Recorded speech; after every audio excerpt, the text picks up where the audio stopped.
င်္ဂလာပါဘူး ဟုတ်မင်္ဂလာပါကြပါ ကျွန်တော်တို့အခုဒီ hotel မှာပေါ့နော်တက်ဆင်လာတဲ့ကျွန်တော်100 kW 200 kW power commercial use solar system ကြီးနဲ့ပတ်သက်ပြီးတော့ကျွန်တော်မေးခွန်းလေးမေးချင်လို့ပါဘူး ဟုတ်မြေလို့ပါ ပထမဆုံးအနေနဲ့ပေါ့ကျွန်တော်ဒီ hotel မှာတက်ဆင်လာတဲ့အပေါ်မှာကျွန်တော်တို့ဒီနောက်ပိုင်းမီးတောင်းရတာအဆင်ပြေမှုရှိရလားကို ဟုတ်အများကြီးရှင်းနေသွားပါတယ်နောက်ပေါ့ ဟုတ်ကဲ့ဆက်လက်ပြီးတော့ပေါ့ကျွန်တော်ဒီရှားထဲမှာဆိုရင်ကျွန်တော်တုံးထားတဲ့အပေါ်မူတည်ပြီးတော့ကျွန်တော် error တက်တာတွေရောရှိသေးလားကို တခါလေမီးဆိုလာနဲ့ EVD မီးချိန်လေးမှာတော့စစ်တယ်တော့ပေါ့အလန့်လေးလာတက်တယ် ဟုတ်ကဲ့ကိုဟုတ်ကဲ့အဲ့ဆိုရင်ကျွန်တော်ဒီပါပေါ့နော် error တက်ခဲ့ရင်ကျွန်တော် company ဘက်ကပေးတဲ့ service အပေါ်ကိုအခုချိန်နှမှုရှိရလားခင်ဗျာ ဟုတ်ရှိပါတယ်ပေါ့ရောက်လာပါရင်တော့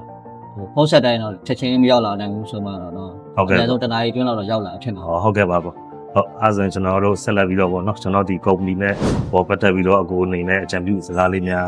ပြောပေးပါအောင်ဗျာ ကျွန်တော်တို့ဘယ်လိုပြောမလဲစက်ကြီးတက်ထားတဲ့အတွက်လေဒီမှာ10ရက်တစ်ခါနှစ်ပတ်တစ်ခါတော့လာရောက်စစ်ဆေးစင်းနေလို့ ဟုတ်ကဲ့ပါကိုဟုတ်ကဲ့ပါကိုအခုလိုမျိုးကျွန်တော်တို့ company ရဲ့ interview လို့အချိန်ပေးဖြေချပေးတဲ့အတွက်အခုကျေးဇူးအများကြီးတင်ပါတယ်ခင်ဗျာ ကျွန်တော်လည်းကျေးဇူးတင်ပါတယ် ဟုတ်ကဲ့ပါ